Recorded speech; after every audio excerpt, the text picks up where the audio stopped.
नमस्कार, दर्श न्यूज में आप सभी दर्शकों का स्वागत है। मैं प्रीति दयाल आपके साथ।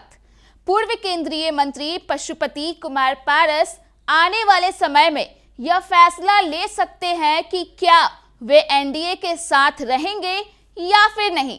लगातार इसे लेकर कई तरह की खबरें मीडिया में सुर्खियों में छाई हुई है।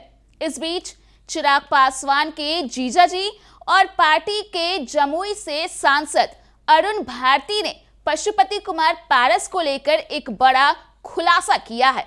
दरअसल उन्होंने अपने सोशल मीडिया अकाउंट एक्स से आज एक पोस्ट शेयर कर कहानी सुनाई है। साथ ही इस पोस्ट के जरिए काफी कुछ जाया कर दिया है। तो उस पोस्ट को आप अपने स्क्रीन पर भी देख सकते हैं।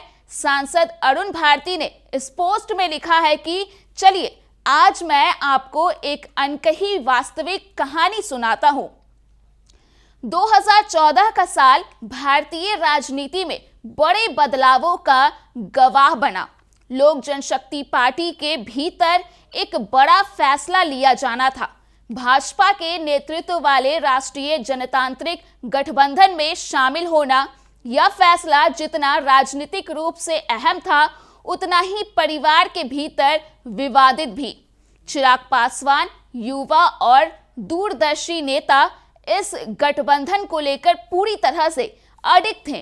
वे मानते थे कि एनडीए के साथ जाना न केवल एलजेपी के लिए बल्कि बिहार और देश की राजनीति के लिए भी फायदेमंद होगा। लेकिन इस राह में चुनौतियां कम नहीं थी। स्वर्गीय रामविलास पासवान जी, जिनका राजनीति में वर्षों का अनुभव था, इस फैसले को लेकर शुरू में आशंकित थे।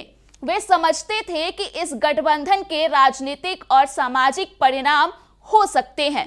हालांकि सबसे बड़ा विरोध उनके छोटे भाई और पार्टी के वरिष्ठ नेता पशुपति कुमार पारस से आया।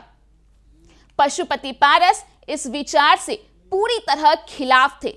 उन्होंने इसे लेकर अपनी असहमति साफ जाहिर की और गठबंधन के खिलाफ अपनी बात रखी। आगे अरुण भारती ने लिखा कि इन सबके बीच चिराग पासवान जी ने हार नहीं मानी।